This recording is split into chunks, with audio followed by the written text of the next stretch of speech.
સત્ય જ્યાં બોલે છે ત્યાં અમે હાજર છીએ।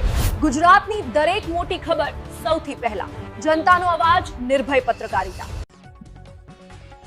કાંકરેજ તાલુકાના ખીમણા ગામેથી ચાઇના દોરીનો જથ્થો ઝડપી પાડતી શિહોરી પોલીસ। મળતી માહિતી પ્રમાણે કાંકરેજ તાલુકાના ખીમણા ગામમાં છેલ્લા કેટલાક સમયથી ઉત્તરાયણ પર્વમાં પતંગ ઉડાવવા માટે પતંગ રસિયાઓ ખાસ કરીને ચાઇનીઝ દોરીનો ઉપયોગ કરતા હોય છે।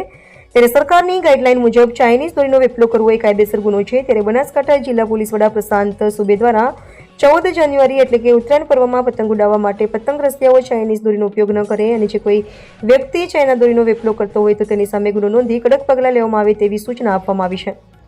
ત્યારે હવે શિહોરી પોલીસ સ્ટેશનના પીઆઈ કિરીટસિંહ બિયોલાની સૂચના મુજબ પોલીસ ટીમના પીસી દશરથસિંહ ઠાકોર, પીસી ભાવેશભાઈ જોશી, પીસી અજીતભાઈ જોશી દ્વારા પેટ્રોલિંગ કરી આવા ચાઇના દોરીનો વેપલો કરતા તત્વો સામે કડક કાર્યવાહી કરવામાં આવી રહી છે। ત્યારે કાંકરેજ તાલુકાના ખીમણા ગામેથી 7 જેટલી ચાઇના દોરીની રીલ સાથે એક શખ્સ પોપટજી તખાજી વાઘેલા ખીમણાવાળાને ઝડપી પાડી જિલ્લા મેજિસ્ટ્રેટના જાહેરનામાનો ભંગ કરવા બદલ ગુનો દાખલ કરવામાં આવ્યો છે। ત્યારે હવે ચાઇના દોરીનો વેપલો કરતા તત્વોમાં ભારે ફફડાટ ફેલાયો છે।